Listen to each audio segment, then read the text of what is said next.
Lately, it feels like Christianity Online has taken a turn. Everyone's talking about neuroscience, brain patterns, the subconscious, even consciousness and energy, trying to explain why we can or can't hear God. You see it in voices like Ryan Mack, who goes deep into the science but still brings it back to a relationship with God. And then way on the other side, channels like Chloe Sheds Light, where it starts to sound like truth, but slowly shifts into something else entirely. And honestly, I get why people are drawn to both. Some of it makes sense. Our minds are noisy, life is distracting. The wrestle I was feeling was somewhere in all of this, it feels like we've gone from hearing from God to just becoming aware of something. And for me, that's not the same thing. Because God isn't just energy. He's not just consciousness. He's someone who speaks, who leads, who you can actually know. And this isn't all new. Nothing under the sun is. I believe in the church we are running the risk of the very same thing Paul faced on Mars Hill when the intellectuals of the day were conversing and trying to focus on these very same type of science, psychology topics. And he points out how the way they had made sense of it was to have worship to every god or system that they observed in their daily life instead of knowing relationally the one true God. Which, friends, this is why Jesus came, so that we could do just that. So what if the issue isn't that we need more complexity, more techniques, more understanding of the brain? What if it's actually simpler than that? What if hearing God was never about unlocking the perfect mental state, but about learning how to be still and actually walk with Him by the Spirit? And here's where you might wrestle with it. This might not just be about noise or feelings or neurons.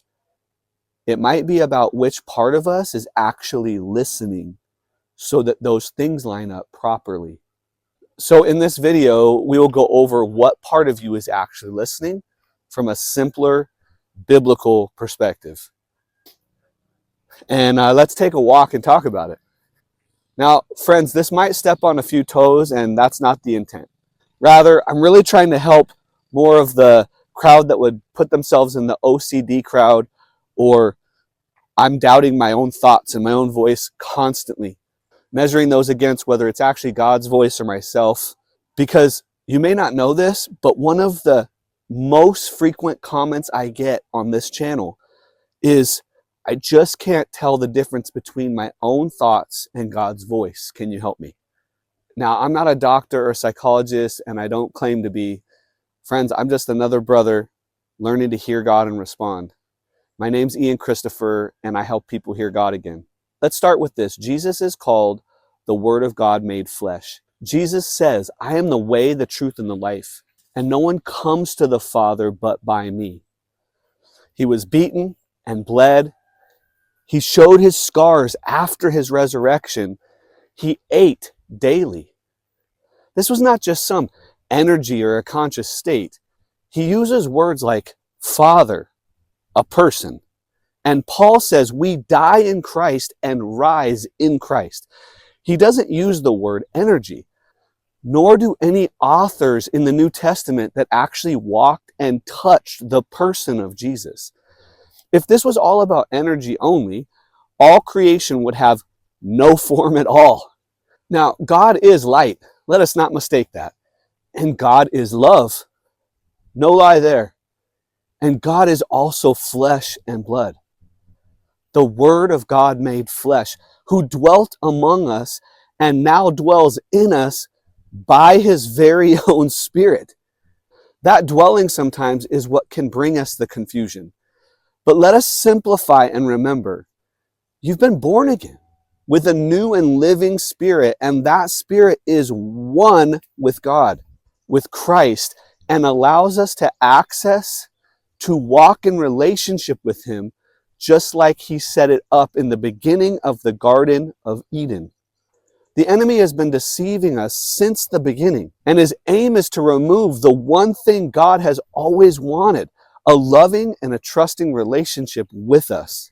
You see, Satan gave his up, and now Satan wants us to give ours up.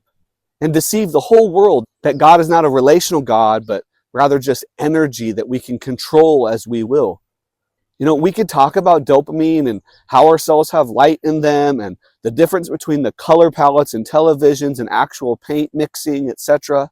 How colors of the soul take and subtract and colors of the spirit multiply. And there are scientists that get all that, and it's fascinating, and I love to learn about it. But I'm just a simple guy that really just wants to get to know God and hear his voice and respond daily in relationship. I believe that's what he wants, and will reveal all the other deep intellectual things as I ask and as he wills it for me.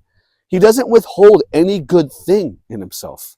But I can get stuck when I don't simplify the gospel and the original relationship he set up for us. To break this down just a little bit simpler, let me show you this quick example of a man that actually thinks like the scientists and the psychologists that are talking about neuroscience and these pathways and things like that. This is such a simple way of saying it, such a biblical way of saying it. It's so good. Check this out. How long does it take in your experience? Because somebody without the intense physiological maybe experience with the Holy Spirit, you know, it's like 58, 60 days to change something up here, unless it's like a paradigm shift.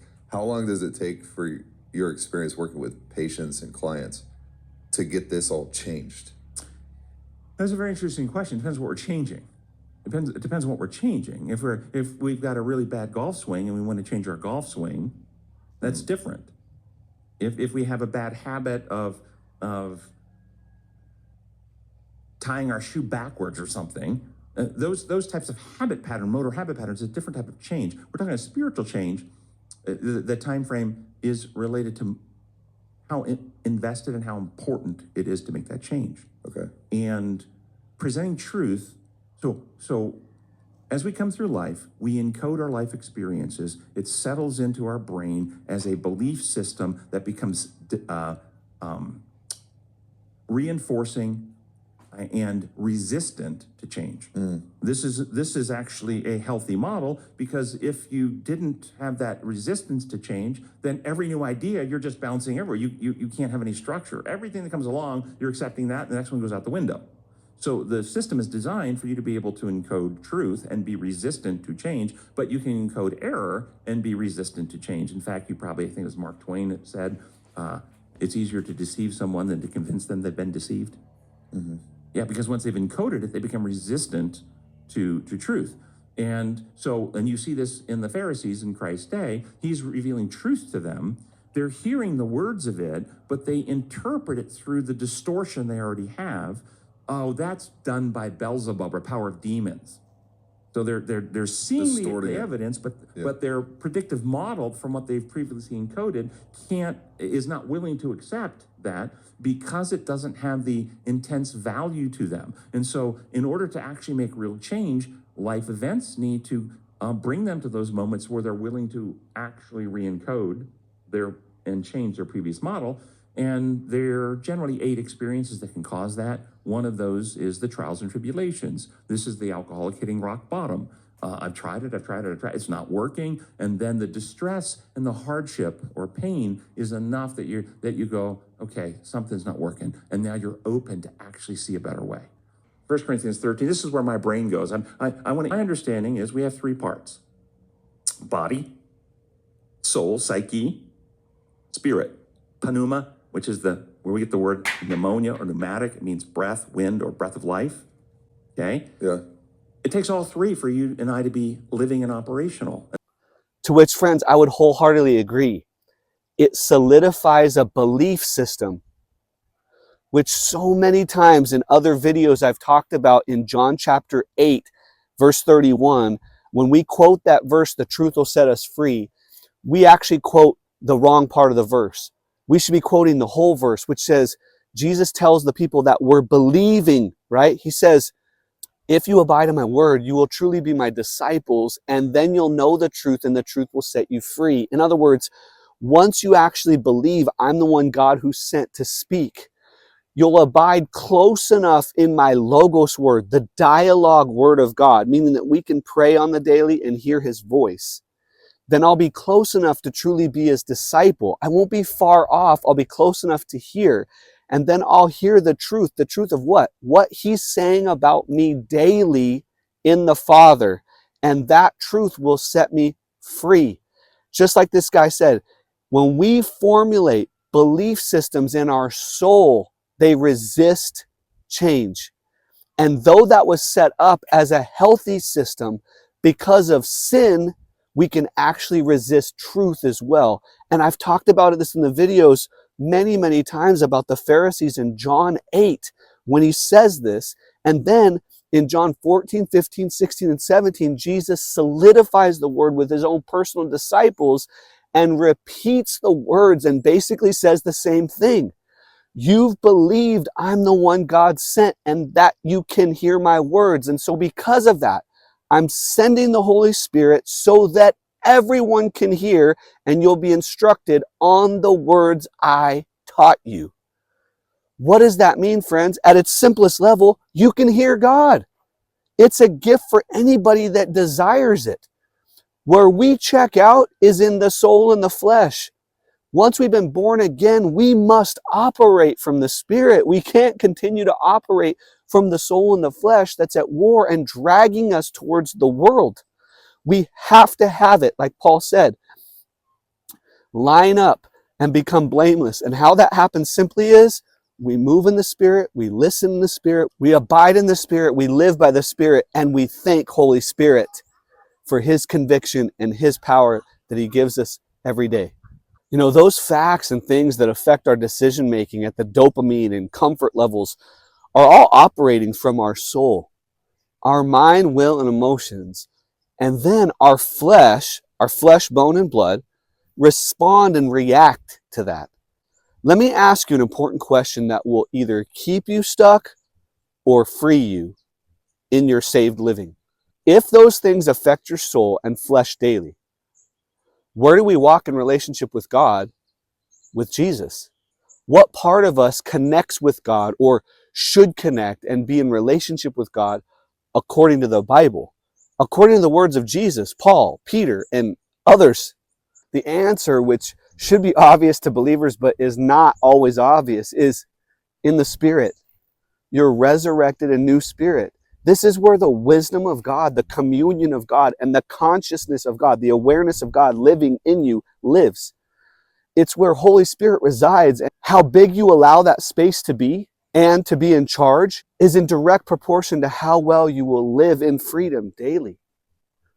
Paul says it this way, For though we walk in the flesh, we are not waging war according to the flesh. For the weapons of our warfare are not of the flesh, but have divine power to destroy strongholds. We destroy arguments and every lofty opinion raised against the knowledge of God, and take every thought captive to obey Christ, being ready to punish every disobedience when your obedience is complete. And then also Paul says it in 1 Thessalonians 5 this way. He says, rejoice always, pray without ceasing, give thanks in all circumstances, for this is the will of God in Christ Jesus for you. Do not quench the Spirit. Do not despise prophecies, but test everything. Hold fast to what is good. Abstain from every form of evil. Now may the God of peace himself sanctify you completely, and may your whole spirit and soul and body be kept blameless at the coming of our Lord Jesus Christ. He who calls you is faithful, he will surely do it. Now, friends, if I'm stuck in my intellectual mind, the soul, I will not search out God's wisdom, spirit, by the Spirit. First, if I'm stuck in my own emotions, the soul, I will not search out or believe God wants to commune, Spirit by the Spirit, with me. And finally, if I'm stuck in my own soul, I definitely won't be aware or conscious of his will by the Spirit. You can make the same connections with the responses you will see from your flesh, blood, and bones.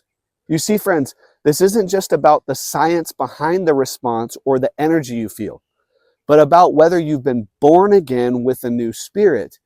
And if you are allowing it to grow in God, actually this way, in God, the way he directs it to. in a relationship with Christ daily, and even more importantly, if you're even recognizing it exists and what you're feeding it. And then when you recognize it, are you beginning to grow in your ability to hear him daily and respond? Respond how, Ian? From the Spirit, the one he gave you, and not your soul and your flesh. Can you really understand what it means to take a thought captive to the obedience of Christ, the way Paul writes for us to? Seems pretty intense, but it can be really that simple. Our spirit needs to grow and be in union with Holy Spirit. And the more we feed it things from heaven, like Paul talks about in Colossians 3:1, fixing our eyes on things above, the more that we walk in obedience and the compassion and love and mercy that Jesus showed on the earth, the more that we come into agreement and only do and say what the Father says to do and say, because Christ's Spirit lives in us, the more our soul and our flesh submit, our mind, will, and emotions, and our flesh, bone, and blood. But if we continue to operate like we have for the years prior to receiving Christ into our life and choosing him as our Messiah, if we continue to operate in those patterns, then yeah, scientifically and psychologically, we are going to keep firing towards soul and flesh every single day. That's the simplicity of it. But can you recognize when your spirit, by Holy Spirit, is communing with God and talking to you so that your soul and your flesh will submit? So when you recognize it, are you beginning to grow in your ability to hear him daily and respond? Respond how, Ian? From the Spirit he gave you, and not your own soul and flesh. One of the questions Christians ask themselves is, can you really understand what it means to take a thought captive to the obedience of Christ, the way Paul writes for us to? That's all being done in the Spirit against the soul and the flesh that are warring against you, because your mind, your intellect, those thoughts that you're holding captive are coming from your soul. And if you want to take those thoughts captives, as Paul suggests, then I've linked a video at the bottom that will serve you in doing just that. But if you're wanting sustaining godly character that will allow you to walk in true authority and God's calling on your life every day, then accept this invitation from me to join our free We Are Ships community. It's right here. And these are the things that we're learning and going after. The simplicity of the gospel and your ability to hear him and respond. Finally, maybe you just want to learn how Jesus confronted this very topic throughout his whole ministry with his own disciples, other people, and leaders. Then just watch this video right here and keep learning about that.